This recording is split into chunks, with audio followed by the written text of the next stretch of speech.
자, NLP의 N은 뉴로 신경인데 이제 이 신경은 오감을 기본으로 하는 신경을 이야기해요. 오감. 우리는 정보를 받아들일 때 눈으로 네. 보고 귀로 듣고 피부로 느끼고 또 몸으로 움직이면서 냄새 맡고 또 맛을 보면서 받아들이겠죠. 근데 이 정보가 우리 두뇌에 다 들어갈까요? 아니면은 일부분만 들어갈까요? 선택적으로 들어갈 것 같기도 해요. 네, 이제 이 마음의 필터 작업이 일어나거든요. 마음의 필터. 마음의 필터의 삭제, 왜곡, 일반화 세 가지가 있어요. 즉 관심이 없는 정보는 다 삭제가 된다는 뜻입니다. 네, 네. 과거의 경험에 의해서 어떤 것은 확대되고 축소되겠죠. 왜곡된다는 이야기죠. 그래서 이제 뭐 뱀 보고 놀란 가슴, 새끼줄 보고 놀란다 이런 이야기가 있지 않습니까? 그죠? 또는 뭐 자라 보고 놀란 가슴, 소뚜껑 보고 놀란다. 그런 이야기처럼 이제 왜곡이 일어나 왜곡. 그 다음에 이제 일반화, 일반화라는 것은 한두 번의 경험을 전체로 확대시키는 거죠. 네. 한두 번의 실패를 나는 실패자로 생각한다든지 이런 게 일반화죠. 그래서 어쨌든 이 오감이라는 신경을 통해서 유입된 정보가 이렇게 삭제 왜곡 일반화가 되면서 우리 두뇌에 또 언어라는 형태로 저장이 된다는 거예요, 선생님. 이 언어는 오감의 언어를 이야기해요. 오감. 우리는 눈을 감고 상상할 때 이미지를 연상하죠. 네. 이게 시각 언어예요. 자, 눈을 감고 소리를 연상할 수 있잖아요. 네. 청각 언어. 눈을 감고 어떤 냄새를 맡을 수도 있고 맛을 볼 수도 있고 느낄 수도 있겠죠. 맞아요. 아까 우리 레몬 상상한 것처럼. 그래서 이제 우리 언어에는 이렇게 시각적 언어, 청각적 언어, 신체 감각적 언어, 후각, 미각적 언어가 있어요. 이런 게 상징화되고 부호화되면서 일정한 형태로 프로그래밍이 돼요. 일정한 형태로. 자, 이게 프로그래밍이 되는데 사람마다 프로그래밍이 되는 형태가 같을까요, 다를까요? 다 다를 것 같아요. 다 다르죠. 네. 그래서 우리는 오감이라는 언어를 통해서 경험이란 빵을 굽는다 이렇게 볼 수가 있어요. 경험. 자, 경험이란 빵을 굽는다 이렇게 이제 제가 비유를 했는데 실제 이제 빵을 구울 때 보세요. 밀가루, 뭐 베이킹 파우더, 소금, 설탕, 물 이걸 가지고 이제 빵을 구우라고 제가 여러 사람한테 재료를 준 거예요. 자, 1시간 동안 빵을 구워 보세요 했을 때 사람들이 똑같은 빵을 구울까요? 다른 빵을 구울까요? 다른 거. 다른 빵을 굽겠죠. 자, 마찬가지로 이제 사건도 같은 원리죠. 우리한테 일어난 어떤 사건이나 경험을 머릿속에 프로그래밍 하는데 어떤 사람은 아주 끔찍하게 프로그래밍 할 수 있을 거예요. 어떤 사람은 아주 밋밋하게, 네. 어떤 사람은 오히려 또 도전하고 좀 용기를 갖는 쪽으로 좀 다르겠죠. 똑같이 초등학교 5학년 때 사람들 앞에 긴장되고 떨려서 발표를 잘 못했던 경험이 있는 두 사람이 어떤 한 사람은 나이가 50이 넘도록 긴장, 떨림, 불안 때문에 발표를 잘 못해. 네. 어떤 사람은 전혀 관계없이 발표를 잘해요. 이 차이를 만드는 게 뭐냐 이거지. 바로 프로그래밍의 차이다. 우리는 잘못된 프로그래밍으로 인해서 뭐 우울증에 걸릴 수도 있고 불안증, 공포증, 공황장 이런 다양한 문제에 직면되어 있을 수 있죠. 어떤 사람은 이 프로그래밍을 너무너무 잘해가지고요. 뭐 항상 자신감 넘치고 항상 도전하고 또 용기 있는 그런 삶을 살 수도 있겠죠. 네. 그래서 이제 NLP라는 건 뭐냐면은 이렇게 이제 바람직한 목표의 성취와 변화를 위하여 오감의 요소를 중심으로, 즉 오감의 언어를 어떻게 활용할 것인가에 대한 이론 및 기법이다. NLP를 종교로 본다면 오감교라고 볼 수 있어요. 오감교. 오감교. 요게 이제 어떻게 해서 시작이 되나를 이제 설명해 드리면 1970년 중반에 미국 캘리포니아 주에 있는 미국 캘리포니아 산타크루즈라 있어요. 산타크루즈. 산타크루즈에 있는 캘리포니아 대학이에요, 선생님. 캘리포니아 대학의 두 사람에 의해서 시작이 돼요. 한 사람은 존 그린드, 한 사람은 리차드 밴들러입니다. 자, 이 리차드 밴들러는 심리학 대학원생이었는데 이제 그 캘리포니아 대학의 대학원생으로 공부를 하면서 아르바이트를 했어요. 어떤 아르바이트를 했냐면은 그 이제 산타크루즈 주변에 MRI 연구소가 있었거든요. 네. 정신건강연구소. 거기에 보니까 이제 버지니아 사티어, 그다음에 프리츠 펄츠 이런 사람들이 이제 매주 세미나를 했어요. 버지니아 사티어 가족 치료 세미나를 하고 네. 프리츠 펄츠가 게슈탈트 치료를 세미나를 하고 뭐 이렇게 이제 세미나를 계속 했는데 이 세미나를 누군가가 녹화를 하고 녹취록을 만들 필요가 있었다는 거죠. 그래서 이제 이 리차드 밴들가 이제 녹취록을 만드는 그 아르바이트를 한 거예요. 근데 이제 이 녹취록을 만들다 보니까 야, 1시간 전에는 거의 다 죽어가던 정말 힘들어하던 어떤 내담자가 어떤 방식의 대화를 통해서 1시간 만에 완전히 딴 사람이 되는 거죠.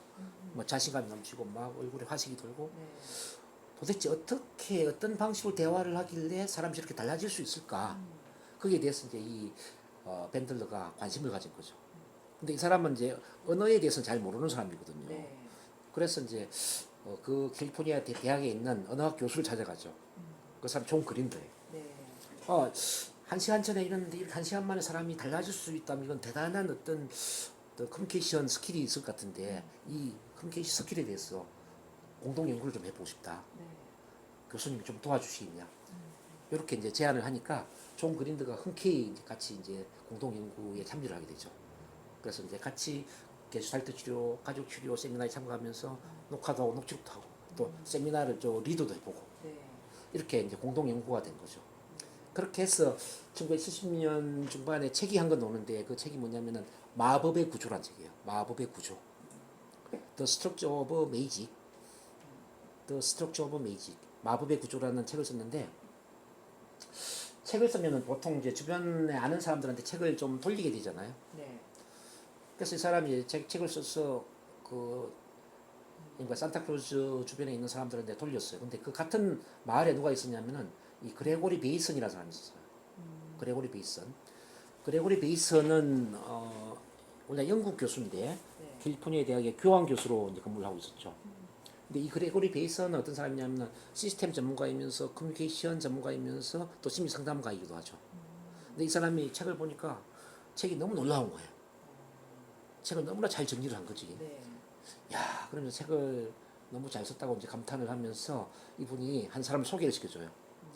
그 버지니아 사티어와 프리츠 만 연구하지 말고 한 사람을 더 연구를 해가지고 통합을 한다면 정말 멋진 작품이 나올 것 같은데 내가 한번 소개시켜 줄 테니까 만나보겠냐. 그래서 내 친구 중에 밀턴 에릭슨이라는 사람이 있는데 밀턴 에릭슨은 최면을 너무나 잘 다루기 때문에 자, 미스터 힙노시스라고 불려지는 사람이다. 최면씨라고 불려지는 사람이다. 이 사람을 한번 만나봐라. 그래가지고 이제 이 벤틀러가 에릭슨 박사한테 전화를 걸죠. 에릭슨 박사님 시간 좀 내주세요 하니까 다짜고짜로 시간이 없다고 한 거예요. I have no time 이렇게 거절을. 근데 이제 이 리차드 벤들러가 체면적 언어를 어느 정도 사용하는 사람이었거든요. 그래서 체면적 언어로 이렇게 이야기했어요. 어떤 사람들은 말이에요, 에릭슨 박사님 시간 내는 법을 알고 있던데요. 이렇게 얘기한 거예요. 그러니까 이걸 보면 some people 자, 콤마하고 썰 밀턴 에릭슨 콤마하고 know how to make time 이렇게 되는 거죠. some people 어떤 사람들 말이에요. 자, 썰 밀턴 에릭슨 박사님 know how to make time 시간 내는 법을 알고 있던데요. 이게 이제 밀턴 에릭슨하고 그러니까 썰 밀턴 에릭슨하고 make time을 좀 강하게 읽어주잖아요. 그럼 느낌이 어때요? 에릭슨 박사님 시간 내세요 이런 느낌이 전달되잖아요. 무의식에. 그렇지 않아요? 그럼. 이걸 우리는 이제 체면적 언어에서 자민 명령어라고 하거든요. 자민 명령어. 어떤 사람들은 말이에요. 에릭슨 박사님 시간 내는 법을 알고 있던데요. 이게 이제 명령을 하지 않지만 명령을 이제 숨겨져서 명령을 해버리는 거죠. 무의식에. 근데 에릭슨 박사는 체면 천재잖아요. 네. 체면적 언어를 아주 잘 사용하는 사람인데 그 말을 들었을 때 깜짝 놀랐죠. 야, 이 사람이 어떻게 나한테 체면 언어를 사용하네. 그래서 이제 한번 만나봐야 되겠다고 시간을 내주죠. 언제든지 건너오게나. 언제든지 건너오게나. Come over anytime. anytime. 이것도 이제 체면적 언어거든요. anytime. 언제든지. 그렇게 해서 이제 이 리차드 밴들러와 존 그린더가 에릭슨 박사 집으로 찾아가게 되고 에릭슨 박사는 이제 근데 정신과 의사이면서 심리 상담사하고 체면 상담사거든요. 세 가지 직업을 갖고 있는 사람이에요. 근데 자기 집에서 진료를 했죠. 이제 방이 뭐 여러 개 있다면은 뭐 거실 있잖아요. 거실에 뭐 탁자 놓고 이제 이렇게 치료를 했는데 에릭슨 박사 집에서 6개월 동안 합숙을 하면서 에릭슨 박사의 모든 치료 장면을 녹화를 하고 녹취를 하게 된 거예요. 그러면서 책을 또 한 권 더 펴냈죠. 자, 밀턴 에릭슨의 체면적 언어 패턴이라는 책을 펴내게 된 거죠. 그래서 마법의 구조와 최면적 언어 패턴이라는 책을 같이 묶어서 보니까 자 이걸 합쳐서 이름을 붙여야 되겠는데 이게 어떻게 이름을 붙일까 보니까요. 이거는 두뇌의 심경을 변화시키는 게 아니냐. 뉴로.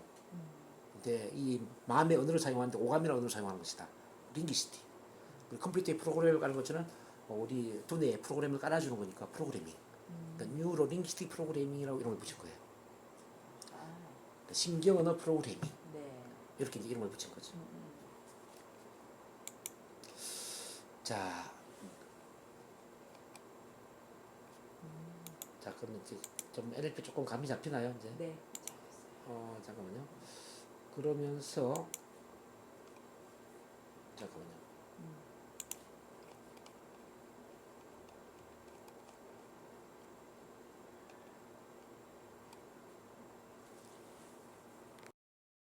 자, 이 사람이 존 그린드라는 사람이거든요. 존 그린드. 자, 이 사람이 리차드 밴들러예요. 리차드 밴들러. 이 사람이 버지니아 사티어죠. 이 사람이 프리츠. 이 사람이 에릭슨 박사를 소개시켜준 그레고리 베이슨. 이 사람이 밀턴 에릭슨이에요. 자, 그래서 이제 NLP를 다시 정리한다면 NLP는 이렇게 당대의 가장 위대한 심리 치료사에 해당되는 가족 치료의 버지니아 사티어, 그다음 게슈탈트 치료의 프리츠 펄츠, 체면 치료의 밀턴 에릭슨, 그리고 그 중간에 연결시켜주는 그레고리 베이슨. 자, 이 네 사람을 이제 작게는 세 사람을 모델링했고요. 그레고리 베이슨까지 한다면 네 사람을 모델링을 하면서 만들어진 거죠. 지금 한 40년이 넘었기 때문에 많이 발전됐겠죠. 그래서 이제 뭐 이 로버트 틸처를 중심으로 한 NLP 유니버시티, NLPU가 큰 이제 산맥을 이루고 있고, 또 테드 제임스 이분 돌아가셨어요. 돌아가셨는데 테드 제임스를 통해서 미국 NLP 협회, 아메리칸 볼드 오브 NLP, ABNLP라고 그러죠. 그리고 이제 크게 두 개의 산맥이 있고 그 외에도 작은 NLP 관련된 너무나 많죠. 처음에는 이제 심리 치료로 시작을 했지만 이게 이제 40년이 되다 보니까 많이 확대됐겠죠. 비즈니스 경영, 세일즈 협상, 리더십, 대인관계, 스포츠, 예술, 교육학습, 자기개발, 성공학, 종교, 영성, 건강, 쉽게 말해 인생에 미치지 않을 영역이 없을 정도로 막 확대돼 있다고 보시면 됩니다. 그리고 이제 지금 NLP는 맨 밑에 프랙티셔너가 있고요. 네. 그다음 마스터 프랙티셔너가 있고요. 트레이너가 있고 트레이너 위에 마스터 트레이너가 있습니다. 자, 트레이너는 밑에 프랙티셔너 마스터를 가르칠 수 있는 자격이에요. 자, 트레이너 위에 마스터 트레이너는 트레이너를 양성하는 사람이에요. 네. 저를 보면은 제가 뭐라고 소개를 했죠? 자, 마스터 트레이너예요. 제가 트레이너를 양성하는 사람이에요. 그러니까 저한테 NLP 교육을 받으면 선생님 트레이너가 될 수 있다는 뜻입니다. 체면도 제가 마스터 트레이너예요. 체면 NLP 둘 다 트레이너를 양성할 수 있는 네. 사람이죠. 그러니까 한국에는 이게 둘 다 마스터 트레이너 자기가 갖고 있는 사람은 저 외에는 없습니다. 그래서 저한테 배우면은 모든 NLP 체면에 대한 자격증이 다 수여가 될 수가 있고요. 그리고 이제 박사학위까지 받을 수 있는 게 가능하다는 거 말씀드리고요. 그럼 NLP를 통해서 뭘 우리가 해결할 수 있는가 이걸 조금 공부를 좀 해볼게요. NLP 통해 정복해야 할 것들. 첫 번째는 부정적 정서 심리 치료를 하는 겁니다. 부정적 정서라는 것은 내 마음대로 할 수 없는 그런 마음 상태잖아요. 뭐 우울증, 불안증, 공황장애, 불면증, 조현병, 분노조절장애, 뭐 정신병을 하면 뭐 끝이 없죠. 자, 요거는 의식 차원에는 변화가 어렵다고 그랬죠. 제가 네. 아까 체면할 때. 네. 근데 무의식을 활용하면 아주 쉽다라는 겁니다. 근데 무의식을 활용하는 방법이 아까 뭐라고 그랬어요? 체면 치료, NLP 치료, 시간선 치료, 전생 치료 뭐 이런 거 제가 소개를 했죠. 근데 지금 이 부정적 정서를 치료하는데 체면과 NLP를 같이 통합적으로 활용하잖아요. 그러면 너무너무 효과적이에요. NLP만 활용해도 물론 되지만 네. 저는 NLP와 체면 둘 다 같이 활용하거든요. 자, 예를 들어서 이제 과거에 어떤 기억나는 사건을 치료할 때는 굳이 체면을 걸 필요가 없어요, 선생님. 뭐 예를 들어서 트라우마와 관련된 기억들, 기억만 끄집어내면 돼요. 내가 의식적으로 기억하고 있는 사건들 있잖아요. 네. 뭐 성폭행이라든지 발표 불안에 어떤 창피당한 경험이라든지 뭐 어떤 물에 빠져서 죽을 뻔한 경험이라든지 어떤 뭐 동물에 대한 또는 뭐 곤충에 대한 공포라든지 뭐 기억하고 있는 사건들 있잖아요. 기억하고 있는 사건들은 굳이 체면을 걸지 않더라도 그 자체가 체면에 걸려 있는 상태잖아요. 그러네요. 그 사건을 그냥 눈을 감고 떠올리게 만드는 것만 해도 체면에 들어가는 효과가 난단 말이죠. 그런 경우는 바로 NLP 치료를 하는 거예요. NLP는 그 체면을 걸지 않는데 그 사람 갖고 있는 그 기억에 접근하게 만들면서 체면에 들어가는 효과를 만들어내면서 그 기억의 구조를 바꿔놓는 거죠. 기억의 구조가 보면 이제 크게 두 가지가 있어요. 하나는 어소시에이션, 하나는 디소시에이션. 어소시에이션이라는 건 연합, 감정이입이 되어 있다는 겁니다. 디소시에이션은 분리, 객관적 관조. 그러니까 감정이 배제가 되어 있다는 겁니다. 예를 들어서 과거의 어떤 기억이 내용도 있는데 그때의 느낌이 그대로 되살아나. 이건 연합이겠죠. 10년 전에 뭐 발표 하나 들었는데 지금도 발표 생각하니까 막 긴장되고 떨려요. 그러면 10년 전에 기억이 연합되어 있는 거죠. 근데 반대로 10년 전에는 긴장되고 떨렸는데 지금 그 기억을 떠올릴 때 그 내용은 있는데 네. 느낌은 없어. 이거는 뭐죠? 분리가 되어 있는 거잖아요. 그러네. 디소시에이션. 우리가 치료를 한다는 건 뭐냐면은 자, 연합되어 있는 그 문제적인 기억을 분리된 기억으로 바꿔주는 거예요, 선생님. 어떻게 이게 가능할까요? 자, 예를 들어서 이렇게 한번 생각을 해봐요. 뭐 현장 속에서 이렇게 막 긴장되고 떨리고 불안하고 뭐 남들한테 창피당할 모습을 상상하면은 그때 기분이 되살아나겠지만 이 장면을 천장 높이로 올라가고 10층 아파트 높이로 올라가고 비행기 높이로 올라가고 더 크게는 지구 대기권을 빠져서 우주로 가서 우주에서 생각하면 어떨까요? 우주. 차는 문제돼. 우주라는 공간에서 보면은 아무 느낌이 없겠죠. 맞아요. 이게 이제 분리가 된단 말이에요. 마치 강 건너 불 구경하는 것처럼 보게 만드는 거죠. 또는 이제 영화를 본다면 영화의 주인공으로 영화를 볼 수도 있지만 영사실 기사의 자리에서 영화를 보여준다라는 그 역할을 통해 영화를 보여주는 거지. 그것도 분리가 되겠네요.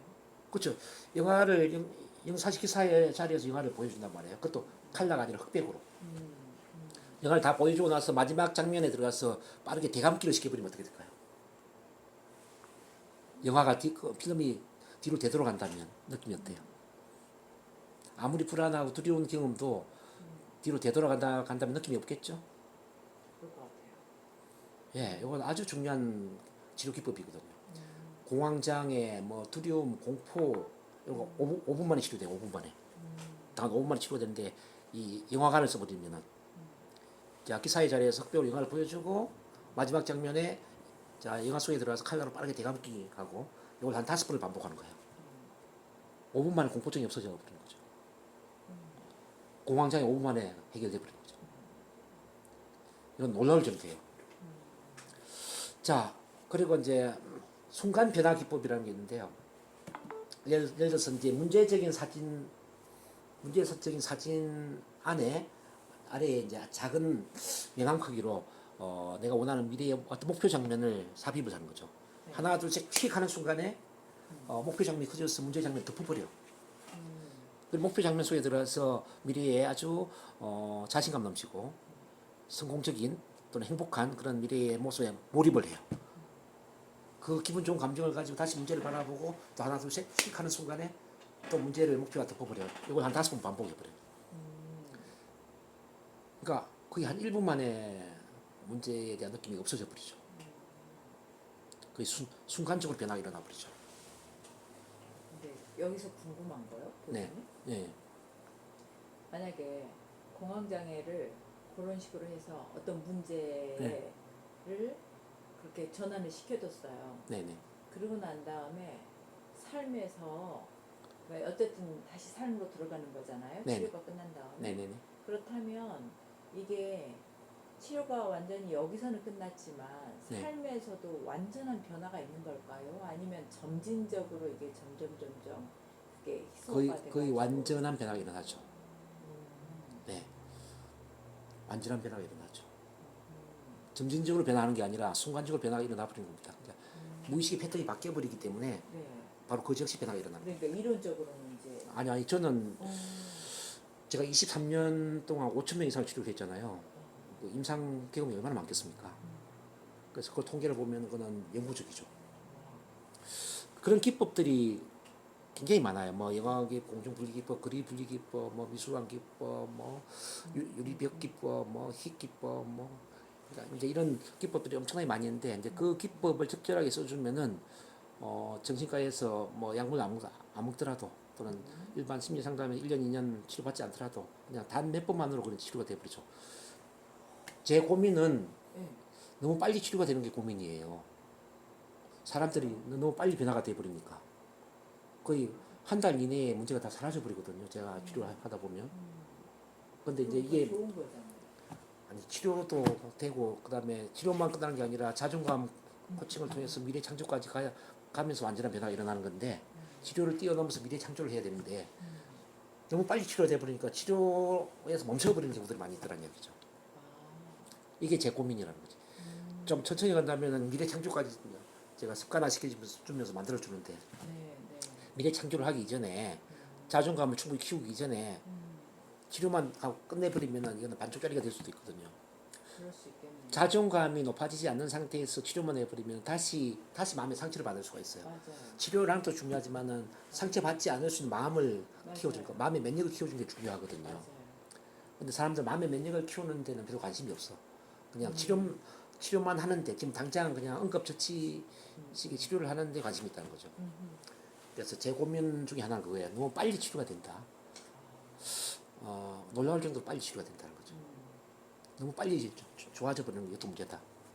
그러겠어요. 어쨌든 그렇게 해서 어쨌든 뭐 치료 기법이 엄청나게 많은데 그런 치료 기법을 쓰면은 이 부정적 정서, 병원에서 해결되지 않는 거, 일반 심리 상담에 해결되지 않는 대부분의 문제는 거의 해결이 된다는 거죠. 근데 왜 병원에서 이런 효과적인 거를 안 할까요? 왜냐면 정신분석 하셨던 그 의사들도 보면은 일단 이걸 모르고요. 일단 이걸 모르는 분들이 대부분이고 두 번째는 안다 하더라도 네. 이게 일단은 저희가 그 치료를 하면 1회기에 1시간 반 정도 걸린단 말이에요. 뭐 대화 상담을 하면서 또 관점 변화를 시켜주면서 또 눈을 감고 또 뭐 체면을 걸어서 여기까지 다 하면 한 1시간 반 정도 걸리는데 만약에 정신과에서 1시간 반 동안 이 상담을 한다고 생각해봐요. 그러면 저희는 하루에 3명 이상은 안 하거든요. 그럼 정신과를 방문하는 내담자가 하루에 몇 명일까요? 진짜 그러네요. 사업성으로 따지고 보면 안 좋네요, 이게. 그렇죠. 그 최소한 수십 명이 정신과를 방문할 텐데 맞아요. 그 모든 사람을 이렇게 다 체면을 걸어서 NLP로 이렇게 1시간 반씩 한다면 이건 하루에 3명, 4명밖에 못 하는데 병원이 안 돌아가죠. 그래서 병원이 유지가 되기 위해서는 빠르게 약물을 주고 5분, 10분 만에 전환을 시켜주는 게 빠르겠죠. 저는 그렇게 이해가 됩니다. 근데 완전한 치료가 되려면은 저는 NLP나 최면을 활용해야 된다 보거든요. 이렇게 되면 영구적인 치료가 되기 때문에. 네. 예. 내담자 입장에서 너무 좋죠, 이런 게. 그렇죠. 네. 내담자 입장에서는 병원보다 이쪽으로 와야 된다 좀 보는 거죠. 근데 이렇게 하는 사람들이 한국에 손가락이 꼽을 정도로 거의 없다는 겁니다. 저처럼 치료하는 사람이 한국에 5명도 안 되죠. 근데 체면 치료사는 많을 거 아니에요. 저 검색하다 보니까 되게 자, 많았어요. 그래서 제가 말씀드렸는데 체면만 치료하는 사람, NLP만 치료하는 사람은 많아요. 근데 NLP 체면을 통합적으로 NLP 체면 치료를 하는 사람은 5명도 안 된다는 이야기죠. 근데 가장 효과적인 치료를 하려면은 NLP와 체면을 통합적으로 활용해서 NLP 체면 치료를 해야 된다고 저는 보거든요. 왜냐하면 체면의 어떤 강점도 있지만 NLP의 강점도 강해요. 네. 그 NLP 체면의 강점을 같이 통합을 해서 두 가지를 다 활용하잖아요. 네. 그러면 이거는 완벽한 변화가 일어나. 예를 들어 NLP 치료는 한계가 뭐냐면은 전생 치료나 혈통 치료는 안 되거든요. 맞아요. 이게 태어나기 이전에 요는 못하고 이제 기억하고 있는 사건만 치료한단 말이에요. 기억. 트라우마 치료에 굉장히 좋을 것 같아요. 트라우마는 너무 좋죠. 근데 기억 지금 뭐 의식적으로 기억을 하지 못하는 이거는 NLP 치료로 접근이 안 된단 말이에요. 근데 체면 치료는 뭐냐면은 그걸 보완해 주는 거죠. 자, 지금은 기억이 없지만 체면을 걸어 가지고 지금 이제 무의식 속에 잠재되어 있는 과거의 기억을 떠올리는데 뭐 한 살, 2살 때 엄마 뱃속안 또는 전생 이게 다 기억에 올라올 수 있다는 거죠. 그게 이제 체면의 강점이고, 근데 체면 치료의 또 단점은 뭐냐면 체면에 안 걸리는 사람은 그게 안 된다는 거예요. 아예 안 걸리는 사람도 있어요. 자, 아주 체면적인 그 감수성이 아주 약한 사람도 있거든요. 이게 프로이트가 체면을 그만둔 것처럼 네. 예, 체면에 안 걸려서 치료가 안 되는 사람도 있거든요. 안 걸린 사람이 한 20% 30%는 되죠. 10명 중에 두세 명은 체면에 안 걸리죠. 예. 그런 사람은 그 체면보다 NLP를 활용해야 됩니다. NLP. 그래서 이제 NLP의 강점도 있지만 체면의 강점도 있다는 거죠. 또 이제 그 NLP 치료의 효과는 이렇게 기억나는 사건을 좀 전에 말씀드린 것처럼 뭐 영화관에서 영화를 보여주는 것처럼 또 공중분리에서 뭐 우주에서 내려다보는 것처럼 또는 뭐 미술관에 사진을 붙이고 뭐 액자를 없애버리는 거 이런 여러 상상 기법 이런 것들은 이제 NLP 치료의 아주 강점이다. 근데 이제 체면 치료는 암시 치료가 아주 강점이라 암시 체면 상태에서 이제 긍정적인 암시를 시켜주는 거죠. 요게 이제 체면 치료의 아주 강점이 될 수가 있고 또 뭐 전생 치료라든지 기억나지 않는 사건을 끄집어내서 치료하는 게 이것도 강점이다. 그럼 교수님, 예. NLP 만약에 최면이 안 되는 내담자가 있다면 네. 20%란다면 NLP 치료를 먼저 한 다음에 라포가 어느 정도 형성이 되면 체면 치료를 이렇게 갈 수도 있는 거 아니에요? 제가 그렇게 하죠. 제가 주로 치료하는 기법이 그래요. 처음에 이제 NLP 치료를 해요. 네. NLP 치료를 통해서 과거에 기억나는 사건을 일단 다 치료를 한 상태에 네. 그 다음에 자연스럽게 라포 형성이 돼 있잖아요. 네. 그래서 바로 체면을 걸어서 저 기억나지 않는 과거의 기억으로 가거나 네. 또는 미래에 체면 암시를 시켜주거나 이렇게 제가 깨우죠. 네. 그래서 이제 이 두 가지를 같이 통합적으로 하는 게 참 중요하다는 겁니다. 네. 네. 그리고 저기 그 치료 중에 선생님 치료 중에 절대 과반수 이상 뭐냐면은 문제에 대한 관점을 긍정적으로 바꿔주는 거거든요. 네. 예. 즉 인지 치료, 인지 행동 치료를 이해를 하시겠지만은 그 NLP는 바로 인지 행동 치료의 모든 기법들이 또 총망라돼 있단 말이에요. 예, NLP 안에. 그러니까 대화를 통해서 부정적인 관점을 긍정적으로 만들어준 거예요. 네. 대화를 통해서. 그래서 어떤 우물 안에 빠져 있는 개구리처럼 이제 문제에 집착돼 있는 사람을 이제 문제에서 벗어날 수 있게끔 언어적인 테크닉을 통해서 관점을 긍정적으로 바꿔주는 거죠. 거기에서 그 언어적인 어떤 개입이 질문을 통해서 하는 건가요? 질문을 통해서 하는 것도 있고 메타포, 은유적인 그런 뭐 스토리텔링이나 네. 은유적인 표현을 통해서 하는 경우도 있고 그리고 이제 뭐 메타 모델, 밀턴 모델이라는 게 있어요. 메타 모델은 부정적인 것에서 깨어나게끔 네. 밀턴 모델은 긍정적인 생각을 받아들이게끔 긍정적인 생각을 체면 걸듯이 심어주는 거고 네. 메타 모델은 부정적인 신념에서 벗어날 수 있게끔 깨어나게 만드는 이런 합법들인데 그런 합법들이 이제 총망라돼 있고 그게 한 4, 50개 정도. 그리고 SOM 합법이 있어요. 똑같은 문제를 14가지 패턴으로 긍정적인 그 말을 해주는 거지. 하나의 문제의 상황에 대해서 네. 14가지 패턴의 긍정적인 표현을 통해서 이제 그 문제에 벗어나게끔 이야기를 끌어주는 거죠. 그래서 이제 질문을 포함해서 이제 여러 합법들이 있어요. 선생님. 네. 그 합법들을 공부를 해야 되는데 그게 바로 커뮤니케이션 테라피스트예요. 그래서 NLP는 눈을 감고 상상으로 하는 것도 있지만은 대화를 통해서 하는 것도 있고 네. 이렇게 다양하다는 걸 이제 말씀드리는 겁니다. 어쨌든 1시간 반을 치료를 한다면 우선 이제 대화를 통해서 기본적으로 문제를 긍정적으로 바라보게끔 관점 전환을 시켜주죠. 네. 그 상태에서 이제 눈을 감게 해서 체면을 걸거나 또는 과거의 그 어떤 문제적인 상황을 머리에 떠올리게끔 즉 연합된 기억을 분리된 기억으로 이제 바꿔주는 이제 그런 변화 작업이 일어나고요. 네. 그리고 이제 마지막에 이제 체면을 더 깊게 걸어서 체면 암시를 심어주면서 또 미래에 대한 긍정적인 암시를 또 해주면서 깨우는 거. 그리고 이제 깨고 난 이후에 이제 또 과제물을 주거나 상담을 끝내기 전에 이제 마무리 대화를 하면서 이게 1시간 반이 걸리는 거예요. 그렇게 하는 겁니다. 그래서 실제 눈을 감고 하는 것은 그중에 한 30분에서 40분. 나머지는 대화를 이루어지는 거죠. 그렇게 해서 일단 부정적 정서를 심리 치료한다. 이게 네. 중요하고요. 그 다음에 제한적 믿음을 심리 치료한다. 제한적 믿음. 제한적 믿음에 보면은 크게 세 가지가 있거든요. 우선 무력감, 네. 두 번째는 절망감, 세 번째는 무가치감. 자, 이 세 가지를 치료를 해줘야 돼요. 이제 무력감 같은 경우는 남들은 하지만 나는 할 수 없다라는 믿음. 어떤 것에 대해서 할 수 없다라는 믿음. 이걸 이제 치료를 해줘야 되고. 그 그다음에 그 절망감은 모든 게 끝나버렸다. 하고 싶은 것도 없고 내가 할 수 있는 것도 없고 모든 게 끝나버렸다는 느낌. 그다음 무가치감은 나는 쓸모없는 인간이다. 나 같은 게 어떻게 성공을 해? 이제 자기 자신은 이제 보잘것없는 사람으로 바라보는 이 세 가지가 이제 가장 큰 문제거든요. 근데 그런 것들이 과거에 어떤 다 경험에서 유리가 된 거지. 맞아요. 그래서 그 경험의 근원적인 원인을 찾아서 신념을 바꿔주는 거죠. 제한적 제한적 믿음 이전에 반드시 제한적 결심이 먼저 온다는 거, 그건 이해를 하시나요? 제한적 결심. 나는 뭐뭐 하지 않겠다 결심을 하기 때문에 그런 믿음이 할 수 없다는 믿음이 생겼다는 거죠. 맞아요, 맞아요. 예를 들어서 나는 결혼을 하지 못할 것 같아요. 이렇게 오는 분이 있는데 저는 결혼을 못할 것 같아요. 결혼을 못하겠다는 제한적 신념이잖아요. 맞아요, 근데 그걸 찾아보면 저는 결혼하지 않을 거예요. 그 결혼하지 않을 거라고 결심했던 순간이 있다는 거예요. 되게 어릴 때 보니까 뭐 엄마가 아버지한테 학대를 당한다든지 뭐 결혼해서 너무나 힘들어하는 엄마를 보면서 나는 엄마처럼 살지 않을 거야. 엄마처럼 나 결혼해서 저렇게 힘들게 살지 않을 거야. 이런 결심할 수 있잖아요. 맞아요. 그게 잠재의식 속에 오랫동안 머물면서 제한적 신념이 된 거죠.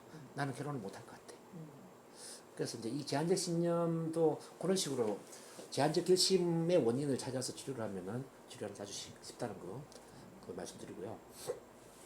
그 다음에 세 번째는 뭐냐면은 한 방향으로 자기 정렬하는 거거든요. 선생님. 한 방향 자기 정렬이 뭐냐면은 영성 차원의 내가 속해 있는 시스템 속에서 나는 죽을 때까지 무엇을 이룰 것인가. 어떤 인생 전반적인 비전에 대한 감각을 갖는 거죠. 영성은 비전의 감각이라고 보시면 돼요. 비전. 내가 속해 있는 시스템. 속해 있는 시스템이라면 우선 가정, 직업, 지역사회, 국가, 세계, 우주 이게 다 시스템이잖아요. 네. 이 시스템 속에서 내가 이루고자 하는 비전이 뭐냐.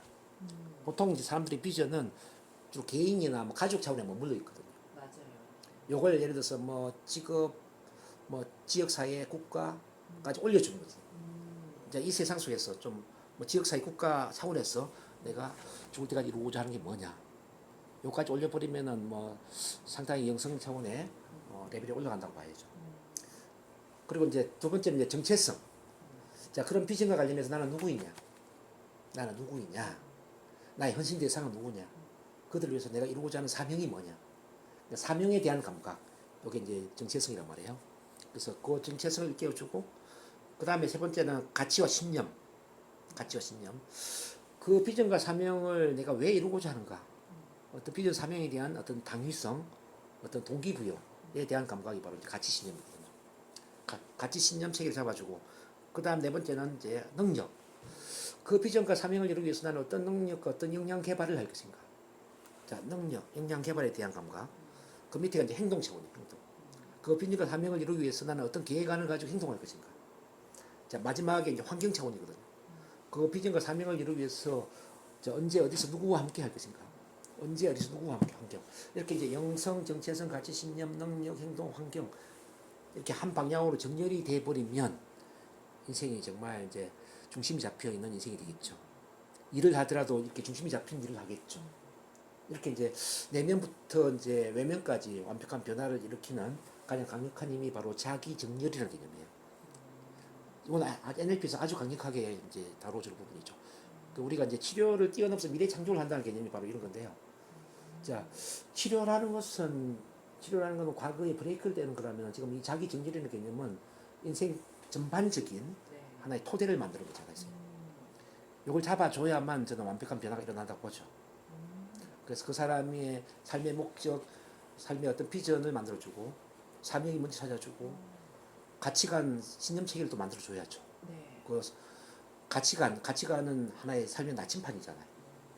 그러면서 그 비전 사명에 맞는 능력 개발을 어떻게 할 것인가, 앞으로 어떤 역량을 개발할 것인가 이런 개념도 잡아주면서 자, 어떤 계획을 가지고 갈 것인지, 어떤 환경 시스템을 만들 것인지, 요까지 이제 가야만 사실은 사람이 당당해지거든요.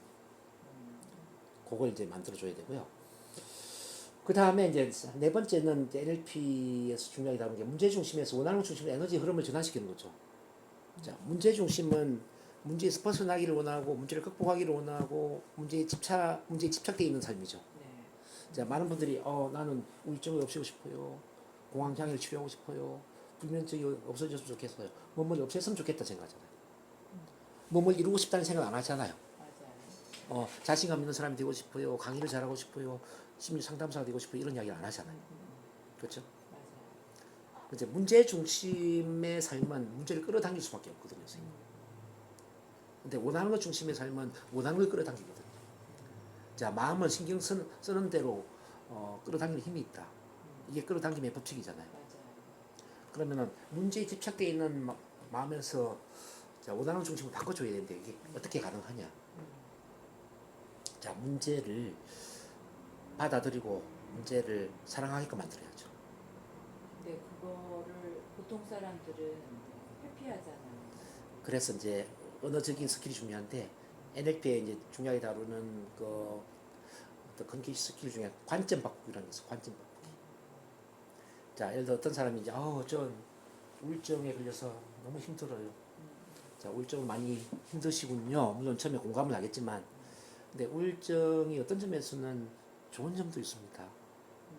어떤 점에 있어서는 좋은 점도 있습니다. 어떤 게 좋은 점이 있을까요? 자, 우울증을 해결하기 위해서 나 자신을 더 많이 되돌아보고 나를 더 많이 이해하고 더 나아가서 나를 더 많이 사랑하는 계기가 될 수 있지 않을까요? 또는 사람과의 관계가 참 소중하구나. 관계의 소중함에 대해서도 뭔가 일깨워진 것도 있을 거예요. 사랑의 소중함, 만남의 소중함, 인연의 소중함. 그런 걸 일깨워준 게 우울증이라면은, 자, 우울증을 굳이 없애려고 하는 것보다는 우울증이 보내는 그 긍정적인 관점을 받아들이는 건 어떨까. 그죠? 이렇게 설득을 시켜야지. 처음에는 부정적으로 보는 사람도 계속 좋은 쪽으로 설득을 시켜주면은 생각이 조금씩 바뀌기 시작해요. 될 것 같아요. 자, 발표 불안증도, 전 발표 때문에 너무 긴장되고 떨려서 힘들어요. 어떻게 하면 긴장 떨림이 없앨까요? 이렇게 막 오거든요. 긴장 떨림 때문에 많이 힘드시군요. 근데 긴장 떨림이 꼭 나쁜 것만은 아닙니다. 긴장 떨림이 어떤 점에는 좋은 점도 있어요. 예를 들어서 긴장 떨림 덕분에 발표 준비를 더 많이 할 수 있잖아요. 그리고 소중한 오늘 같은 시간에 발표 연습을 하기 위해서 훈련에 참가하시죠. 훈련. 계속 훈련하다 보면 어떻게 될까요? 발표를 잘하게 될까요? 못하게 될까요? 잘하게 되겠죠. 또 선생님이 발표 불안 때문에 많이 힘들다 보니까 선생님처럼 발표 불안을 갖고 있는 다른 사람을 더 많이 이해하고 공감하는 그 따뜻한 마음을 갖게 될 수도 있지 않을까요? 따뜻한 마음을 갖는 그 인간적인 사람 말입니다. 그리고 나는 왜 발표할 때 긴장되고 떨릴까? 긴장 떨림의 원인을 알아가는 과정에서 또 심리치료를 하고 심리치료를 하면서 나를 더 많이 사랑하고 나를 더 많이 이해하는 더 나아가서는 내 정체성에 맞게 살아가는 자기다운 삶을 살 수 있는 좋은 계기가 될 수도 있는 게 바로 긴장 떨림입니다. 그래서 긴장 떨림을 너무 나쁘게 생각하지 말고 좋은 점도 있다라는 걸 바라보면서 자, 긴장 떨림을 어떻게 활용할까 이런 것도 도움이 되지 않을까 싶네요. 뭐 이렇게 설득을 시켜야죠.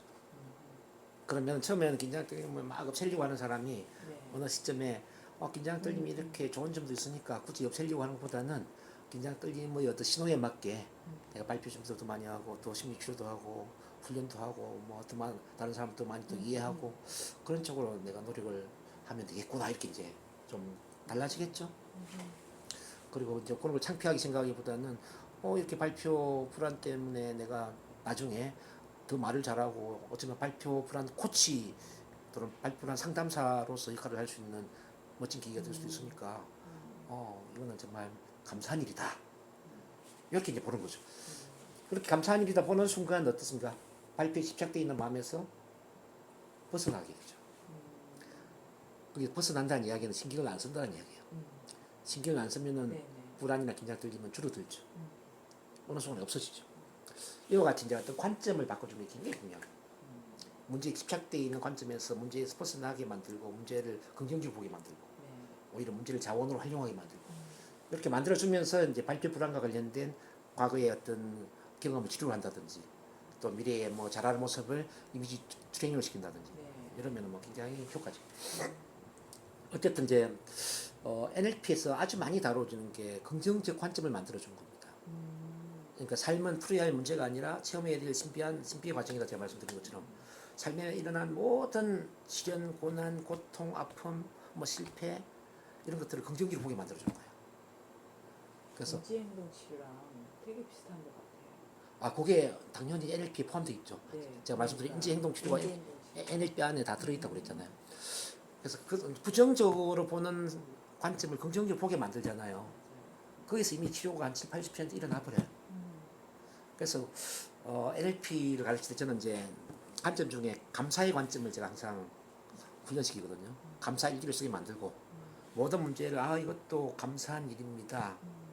감사한 일일 수가 있습니다. 왜냐하면 그리고 그럴듯한 이유를 세 가지를 쓰라고 그래요. 제가.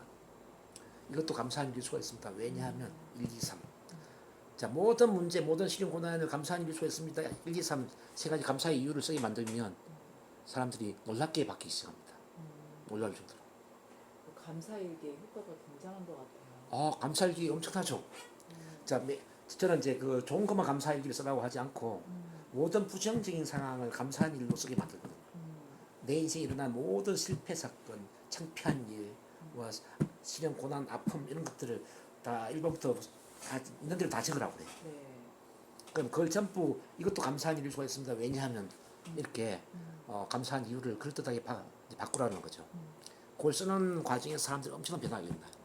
일단 그런 걸 이제 훈련시키고 그 다음에는 이제 하루에 일어난 일 중에 좋은 일, 안 좋은 일, 일상적인 일 관계없이 5가지 무조건 써라. 그 5가지를 감사한 일이라고 감사한 일 수가 있다. 왜냐하면 이렇게 바꿔쓰게 만들죠. 그 5가지 감사한 일을 이제 쓰게 만드는 이게 훈련인데 이건 정말 놀라울 정도 변합니다. 그럴 것 같아요. 사람들이 아픈 이유는 감사한 마음을 갖지 않아서 아픈 거거든요. 그러니까. 이 감사가 중요한 이유는 감사와 사랑은 짝꿍이란 말이에요. 모든 걸 감사한 마음으로 바라보는 순간 사랑의 에너지가 커지게 돼 있어요. 감사하면 사랑의 에너지가 따라온다는 거죠. 그래서 감사를 쓰는 순간 나에 대한 사랑이 커지기 때문에 당연히 자존감이 높아지겠죠. 그렇죠? 자, 그러면 자존감이 높아지면은 모든 게 다 좋아지거든요. 자, 마음에 스트레스 없어지고 마음의 평안을 누리죠. 신체적으로 건강해지죠. 인간관계 좋아지지. 또 하는 일마다 잘 돼서 부와 성공을 이루죠. 뭐 가치 있는 목표에 집중하죠. 사실 인생의 대부분의 문제들은 감사한 마음이 없기 때문에 일어난 이야기거든요. 요걸 성경에서도 그래요. 요걸 이제 훈련을 시켜주는 순간 사실은 대부분 문제에서 벗어나게 돼요. 그래서 저는 이제 NLP 치료도 중요하지만 감사의 관점을 만들어주는 훈련이 NLP에서 아주 중요하다. 그걸 제가 훈련시킵니다. 그래서 감사의 관점을 만들어주는 순간 문제 중심에서 벗어납니다. 모든 문제는 감사한 일이다. 제가 이야기를 해요. 모든 문제는 전기의 퓨즈와 같은 거, 퓨즈. 퓨즈가 내려가는 이유는 전기 과부하나 화재 위험성 미리 알려주는 게 아니냐. 문제 또한 퓨즈와 똑같다. 어떤 문제가 일어남으로 인해서 퓨즈처럼 어떤 신호를 보내는 것이다. 문제는 무시 보내는 전기의 퓨즈와 같은 역할을 하기 때문에 그 문제가 일어난 게 문제가 아니라 문제가 주는 신호를 받아들이지 못하기 때문에 문제가 되는 것이다. 그래서 문제가 주는 신호가 뭔지를 알아내라. 그건 바로 감사의 관점을 만드는 것이다. 이 문제도 감사한 일이다. 왜냐하면 이런 질문을 하는 순간 그 문제가 보내는 신호를 발견한다는 거죠. 어쨌든 이제 뭐 여러 기법들이 있는데 이제 그런 감사의 관점을 네. 만들어주는 훈련을 통해서 문제 중심에서 원하는 것 중심으로 에너지가 바뀐다는 거예요. 네, 이건 아주 중요한 부분이고요. 그 다음에 이제 5번, 6번에 뭐 인간관계를 정복하는 것, 인간관계 커뮤니케이션. 자, NLP에서 아주 다루는 테마 중에 하나가 이제 라포라는 건데, 이거는 뭐 상담하는 분들 뭐 라포가 얼마나 중요한지 다 알 거예요. 근데 이제 이건 아주 기술적으로 NLP에서 훈련을 시켜주거든요. 이제 라포 형성이 되기 위해서 이제 총 6단계로 가야 되거든요. 첫 번째는 관심과 사랑. 자, 사람에 대한 관심과 사랑을 주는 것. 두 번째, 이해를 하면서 관찰하는 것. 관찰. 그 사람을 얼마나 잘 관찰할 수 있느냐, 얼마나 잘 이해할 수 있느냐. 세 번째는 맞추기. 페이싱. 얼마나 잘 맞추어서 대화할 수 있느냐. 그러면서 4단계가 이제 라포. 라포 형성된단 말이에요. 그리고 5단계가 이제 이끌기, 리딩하는 것. 마지막 6단계가 이제 변화, 5단 결과를 이렇게 만들어내는 거죠. 이게 이제 기술적으로 훈련이 되어야 되는데, 관심과 사랑을 갖는 거는 이거는 기술이 아니라 마음가짐이잖아요. 그래서 그래서 NLP가 제가 사랑이라고 이야기하는 이유는 뭐냐면은 NLP 훈련하면은 사람을 사랑하지 않을 수가 없어요. 네. 이제 모든 관점이 아까 감사의 관점이라고 그랬잖아요. 네. 그러니까 이제 나를 사랑하고 내가 만나는 사람을 사랑하고 내 삶을 사랑하고 이 세상을 사랑하는 이런 이제 관점을 갖기 때문에 당연히 만나는 사람을 관심과 사랑을 가지고 바라보게 되는 거죠. 그리고 관심과 사랑을 갖고 있으면은 아무래도 관찰하게 되죠. 네. 살피게 되죠. 아, 이분은 어떤 생각을 하고 있을까? 어떤 참조 체제를 갖고 있는가? 가치관은 뭘까? 이 사람은 어떤 비전을 갖고 있는가? 이 사람 성향은 어떤 성향이냐? 성격은 어떠냐? 관찰하게 되면은 맞추는 게 쉬워지죠. 그렇죠. 그래서 우리가 언어적으로도 이제 맞추기를 하지만은 비언어적으로도 맞추기를 하거든요. 언어적으로는 어떤 대화의 어떤 핵심 주제에 맞게 맞춰주는 것, 또 어떤 서술적으로 언어적으로 맞춰주는 것, 그다음에 어떤 서술적으로 본다면은 또 뭐 시각적인 언어, 청각적 언어, 뭐 촉각적 언어, 이제 언어도 이제 감각적 언어가 있잖아요, 그죠? 감각적 언어에 맞추기를 하는 것. 그리고 이제 비언어적으로는 뭐 같은 눈빛, 같은 표정, 같은 자세, 같은 호흡, 같은 목소리 패턴 이런 걸 이제 맞춰주고.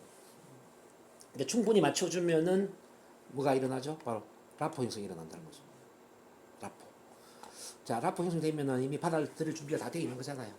이때 그 사람한테 맞는 방식으로 이끌기를 하면은 변화가 일어난다. 자, 요게 이제 아주 과학적으로 훈련이 되죠. 커뮤니케이션 테라피스트에서 훈련되는 거고요. 그 다음에 이제 커뮤니케이션. 이제 커뮤니케이션도 이제 이게 NLP에서 아주 중요하게 다뤄주는 건데, 이른바 이제 체면에서 깨어나게 만드는 커뮤니케이션이 있고요. 체면에 걸리게 만드는 커뮤니케이션이 있거든요. 그러니까 탈체면, 체면. 네. 그러니까 청킹업이 있고 청킹다운이 있다. 자, 청킹다운은 세부적으로 상세하게 꼬치꼬치 따져서 이야기하는 패턴인데, 요거는 깨어나게 만드는 거예요. 청킹업은 좀 포괄적으로, 자, 애매모호하게 추상적으로 말하는 개념. 포괄적으로 추상적으로 말하면 어떻게 될까요? 집중 몰입이 되면서 체면에 들어간다는 거죠. 네. 그게 이해가 되시나요? 네. 우리 무의식은 빈 공간을 채우기를 원한다. 자, 무슨 이야기냐면은 누군가 애매모호하게 말을 하면 애매모호한 빈 공간을 자기 기인에 맞게 해석해야 돼. 채워서 해석을 하고 상상한다는 거죠. 그래서 애매모호하게 말을 할수록 더 집중 몰입이 잘 되는 거예요. 반대로 구체적으로 상세하게 따져서 이야기하면은 깨어나는 거지. 주로 이제 깨어나는 화법들은 이제 메타 모형이라고 그러는데, 메타 모형 도전. 그러니까 상대방이 부정적인 이야기를 할 때 꼭 찔러주는 것처럼 질문하는 거죠. 자, 예를 들어서 오늘도 늦었네요. 당신은 나를 사랑하지 않는가 봐요. 라고 했어요. 이제 그때 뭐라고 이야기하시면 될까요? 오늘도 늦었네요. 당신은 나를 사랑하지 않는가 봐요. 라고 할 때 한마디로 꼭 찔러주는 질문을 한다면 어떻게 하면 좋을까요? 정답이 있는 거죠, 교수님. 네, 네, 정답 있습니다. 그거 취약한데 정답 찾는 거.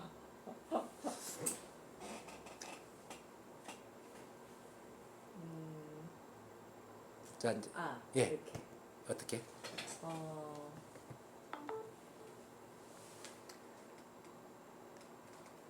두 가지로 표현할 수 있겠는데, 하나는 네.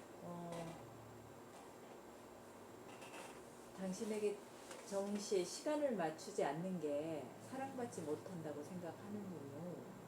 라고 네. 생각할 수도 있을 것 같고, 네, 아니면 네. 당신은 이렇게 분요 아니면은 가요? 이렇게 질문할 수도 있을 것 같은데요. 근데 이제 NLP에서는 이렇게 이제 요걸 어때요? 요거 지금 이제 복문 등식이라는 거거든요. 복문 등식.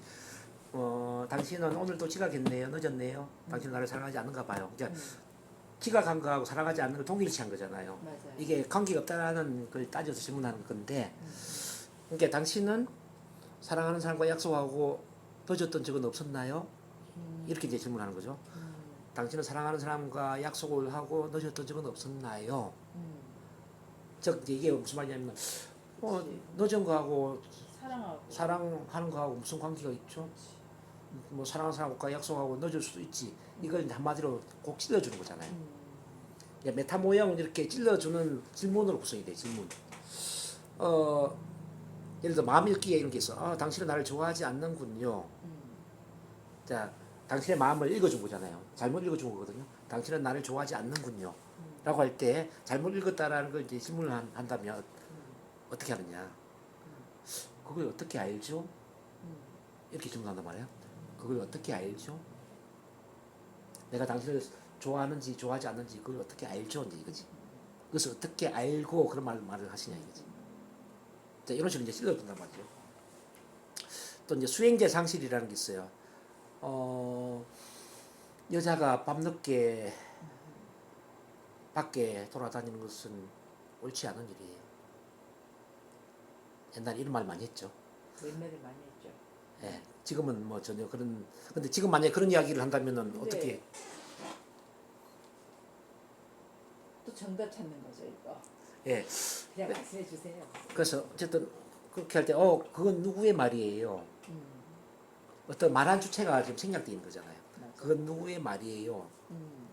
여자가 밤늦게 돌아다니는 것은 옳지 않다라는 그 말은 누구의 말이에요. 그렇죠? 누구의 의하면 그렇다는 말씀이죠. 자, 이런 식으로 이제 찔러준다는 거죠. 그럼 이제 잘못된 신념을 갖고 있을 때 이렇게 찔러주면은 맞아요. 약간 변화가 있을 것 같아요. 예, 따끔하겠죠. 음, 아무도 저를 좋아하지 않아요. 음, 실제 대공포증을 갖고 있는 사람들 이런 생각하거든요. 저를 좋아하는 사람이 아무도 없어요. 근데 이때 이제 이렇게 질문을 아무도 없어요? 단 한 명이라도 있다면 어떨까요? 음. 이렇게 이제 질문할 수 있겠죠. 아무도 없어요? 아무도? 사실 아무도 없는 건 아니거든. 그렇지. 이걸 이제 포괄적 수량화라고 하는 건데, 전부 전무한 것으로 막 일반화시킨단 말이에요. 네. 사실은 나를 좋아하는 사람이 몇 명 있는데 아무도 나를 좋아하는 사람이 없다는 식으로 이제 일반화시키는 착각을 하는 거죠. 네. 그럴 때 이제 질문하는 거죠. 아무도 없어요? 단 한 명이라도 있다면 어떨까요? 그런 이제 합법들이 한 10가지 이상 수학 공식처럼 돼 있죠. 그런 거 익히는 게 참 중요하고. 그 다음에 이제 밀턴 모형이라는 건데, 이제 밀턴 모양은 의도적으로 포괄적으로 애매모호하게 말을 해서 집중 몰입하게 만드는 거예요. 이런 거는 긍정적인 말을 심어줄 때, 긍정적인 말을 심어줄 때 의도적으로 포괄적으로 말을 하는 거죠. 이것도 이제 메타 모델과 순서는 비슷해요. 뭐 마음 읽기. 오히려 선생님은 심리 상담에 관심이 많이 있는 것 같네요. 이건 긍정적이잖아요. 네. 선생님 치유와 변화에 관심이 많은 분이라는 생각이 들어요. 선생님은 자기 개발에 관심이 많은 분이라는 생각이 들어요. 이렇게 긍정적으로 읽어주면 어때요? 뭐 마음이 좀 편안해지고 열리지 않나요? 그렇죠. 그러면서 치유 변화에 관심을 갖는다는 것은 아주 좋은 일이죠. 왜냐하면 21세기는 의식혁명의 시대이자 정신적인 성공의 시대라고 할 수 있으니까요. 이렇게 애매모호하게 이야기를 하는 거예요. 근데 긍정적인 말을 애매모호하게 하니까 어때요? 수긍이 되면 그렇네 그렇게 가잖아요. NLP를 훈련한다면 보다 빠르게 치유 변화의 전문가가 될 수도 있습니다. 자, 이 NLP를 배운다라는 걸 기본 전제를 얘기하는 거거든요. 암시를 주고 있죠. NLP가 변화 혁명의 기술이라는 사실을 알고 있나요? 이것도 암시. 그렇죠. NLP가 변화 혁명의 기술이라는 사실을 알고 있나요? 또는 미국의 대통령을 포함해서 유명한 정치인들, 연예인들 중에 대부분의 NLP를 훈련했다는 사실을 알고 있나요? 자, 이런 말을 할 때 느낌이 어때요? NLP를 배워야 될 것 같아요? 안 배워야 될 것 같아요? 배워야 될 것 같죠. 배워야 될 것 같죠? 아니고 다단계에서 다단계에서 이런 것들을 바로 접목하면 야, 그쵸. 심리가 약한 사람이 쏙 빨려 들죠? 네. 자, NLP를 훈련한다라는 것은 내 인생을 혁명적으로 변화시킨다는 것을 의미합니다. 또한 NLP를 훈련한다는 것은 대화와 커뮤니케이션 전문가로 성장한다는 걸 의미하고요. 나를 아는 수많은 사람들에게 선한 영향력을 빠르게 미칠 수 있다는 걸 의미할 수 있습니다. 이 세상에 강력한 변화를 이끌어내는 그 힘을 갖는다는 걸 의미할 수도 있죠. 이 복문등식으로 계속 이야기한 복문등식. 네. 자, 역사적으로 대부분의 위대한 사람들은 NLP가 뭔지도 모르면서 NLP를 훈련해 왔다는 사실을 알고 있나요? 예수님, 석가모니, 공자, 노자, 이순신 장군, 링컨 대통령, 우리가 아는 대부분의 역사적으로 유명한 분들, 그분들은 본인이 사용하는 언어가 NLP인지도 모르고 NLP 언어를 사용해 왔다는 사실입니다. 그래서 NLP를 훈련을 한다는 것은 위대한 역사적인 그 인물들이 사용했던 언어를 내가 사용할 수 있다는 걸 의미할 수도 있죠. 위대한 사상가들이 NLP가 뭔지도 모르고 상상 속에서 상상했던 그런 상상의 세계를 우리가 같이 사용할 수 있다는 걸 의미할 수도 있습니다. 자, 이런 게 이제 NLP 언어예요, 지금. NLP 언어를 너무 많이 쓰면 안 될 것 같아요. 어쨌든 네. 그 이제 NLP는 그냥 이렇게 이해를 하시면 됩니다.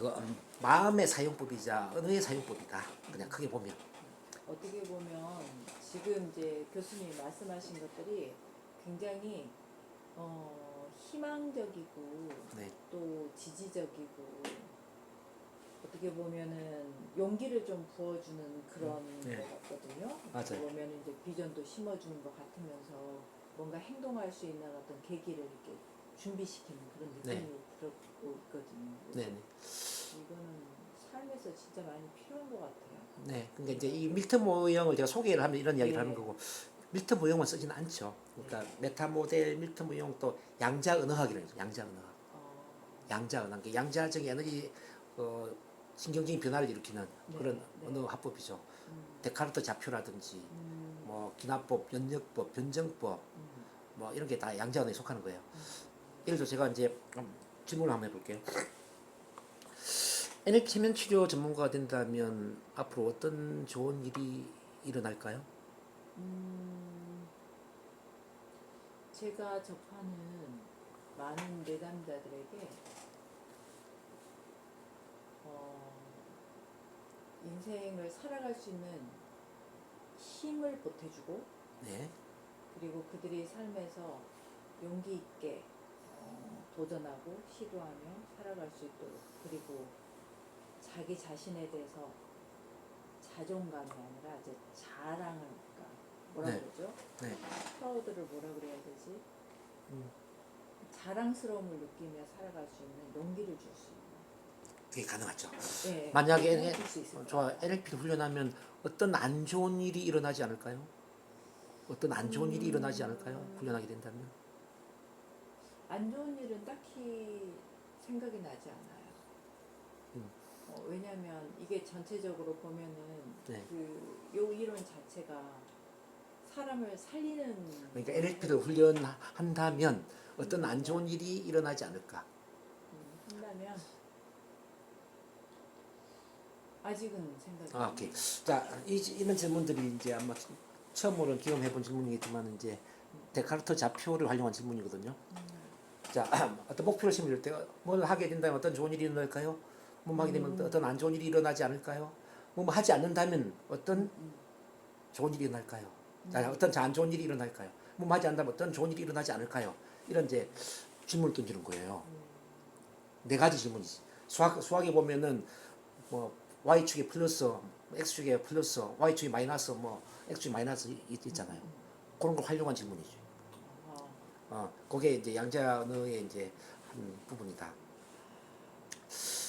뭐 문제에 집착되어 있는 사람 먼저 문제 이 문제가 일어났으니 이런 문제가 발생했으니 어떤 좋은 일이 일어날까요 앞으로?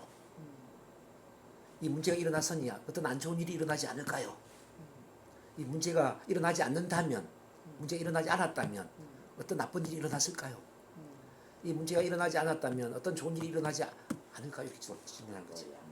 뭐 문제를 긍정으로 보게 만드는 거죠. 질문을 통해서. 이런 게 이제 데카르트 좌표 질문이라고 해요. 그런 질문법이 많아요. 자존감을 키워주는 질문도 있고 문제에서 벗어나게 만드는 질문, 뭐 여러 질문들이 있죠. 그리고 이제 SOM이라는 게 중요한데 SOM, 이제 Sleight of Mouse. 슬라이트 하면 교묘한 솜씨거든요. 교묘한 속임수. Sleight of Mouse. 입의 교묘한 속임수 기술.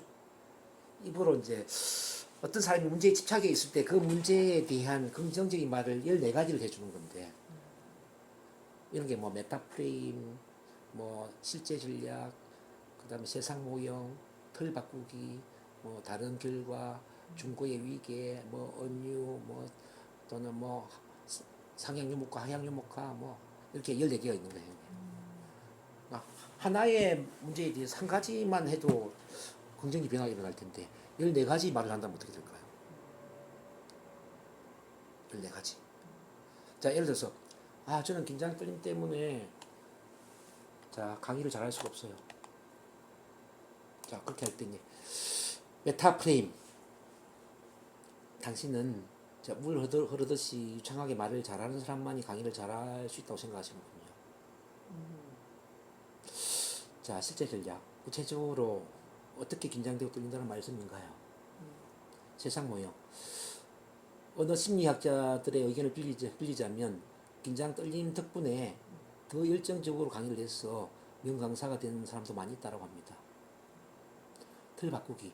역사적으로 보면은 긴장 떨림을 해결하는 과정에서 위대한 연설가나 위대한 강연자가 된 사람은 아주 많이 있습니다. 그리고 미래에 성공한 시점에서 되돌아본다면 지금의 긴장 떨림으로 인해서 선생님이 언어적으로 또는 강의나 커뮤니케이션에 있어서 최고의 전문가로 성장하는 멋진 계기가 되었다는 사실을 알게 될 거예요. 자, 중고의 위계. 긴장 떨림이 있느냐 없느냐에 신경 쓰기보다는 강의를 통해서 무엇을 전달할 것인가에 신경 쓰는 게 더 중요하지 않을까요? 지금 중요한 것은 긴장 떨림이 있느냐 없느냐보다는 선생님 정말 왜 강의를 하고자 하느냐, 그 강의에 대한 구체적인 목표 설정이라는 생각이 듭니다. 자, 이런 식으로 이제 14가지를 말을 해 주는 거죠. 그 패턴. 그러면은 14가지 중에 어떤 말은 사람한테 확 와닿는 말이 있겠죠. 네. 어떤 말은 그냥 그런데 넘어갈 수도 있겠지만 어떤 말은 그 사람한테 확 와닿는 말이 있다. 그 말이 그 사람의 신경계의 변화를 일으키는 거죠. 이제 그런 그 커뮤니케이션은 저는 NLP를 만나기 전에는 만나본 적이 없어요. 그래서 이걸 보면서 제가 깜짝 놀랐죠. 이야, 이 커뮤니케이션의 전문가가 된다라는 것은 내 마음의 주인이 된다는 것이고 다른 사람의 마음을 훔칠 수 있는 그 힘을 갖는 것이다. 자, 세상의 모든 위대한 사람들은 다른 사람의 마음을 훔친 사람이잖아요. 뭐 위대한 사상가들, 철학가들, 뭐 종교인, 뭐 다 그렇죠. 사람의 마음을 훔치고 다른 사람의 마음을 훔치기 위해서는 위대한 커뮤니케이션 전문가가 됩니다. NLP를 배운다는 건 바로 이제 그런 것이다 제가 말씀드리고요. 그 다음에 이제 7번 이 삶의 전략을 변화시켜라. 모델링이라는 건데 모델링. NLP는 성공의 모델링, 탁월성의 모델링이라고 이야기할 수가 있어요. 모델링이라는 건 누군가가 한다면 나도 할 수 있다는 거예요. 누군가가 하고 있는 그 성공의 전략, 성공의 패턴, 탁월성의 패턴을 그대로 모방을 해서 그 사람이 하는 것처럼 그대로 그 전략을 따라간다면 그 사람처럼 잘할 수가 있다는 거죠. 예를 들어서 한꺼번에 모든 걸 다 모델링 할 수 없지만 뭐 예를 들어서 골프를 잘 치고 싶어. 그럼 골프 치는 그 사람의 어떤 자세, 호흡, 몸 동작을 모델링을 하는 거죠. 그럼 그 사람처럼 골프를 잘 칠 수 있지 않겠습니까? 모든 건 다 가능하다는 거죠. 뭐 어쨌든 그 NLP 자체가 당대 위대한 심리치료사 세 사람을 모델링하면서 시작이 된 거잖아요. 그러다 보니까 처음에는 심리치료에서 활성화됐지만 그 다음에 상담, 교육, 비즈니스, 영업, 뭐 성공학, 종교, 뭐 건강 모든 것에 이제 이게 확대된 게 뭐냐면은 모든 분야에는 성공의 역할 모델들이 있거든요. 그 역할 모델들의 패턴들을 하나씩 모델링을 한 거죠. 그러다 보니까 지금은 이제 NLP가 인생의 모든 영역으로 확산돼 있다. 이렇게 보시면 되고. 그래서 이제 삶의 전략도 같은 원리인데 우리 선생님이 뭐 지금 만족스럽지 못한 부분이 있다면 그 만족스럽지 못한 그 분야에 그 부분에 어떤 역할 모델을 찾는 거죠. 그 사람들이 어떤 성공 전략을 갖고 있는가 그런 걸 찾아내어서 그 사람처럼 모델링을 하는 거예요. 그러면은 가능하죠.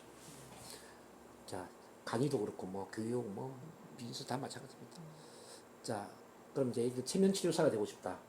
제가 체면 그런 걸 이제 모델링 하시면 좋겠죠. 뭐 체면 어떻게 거는지, 어떻게 치료를 하는지 계속 저를 보면서 이제 모델링을 해서 선생님 저처럼 되려고 애를 쓰는 거죠.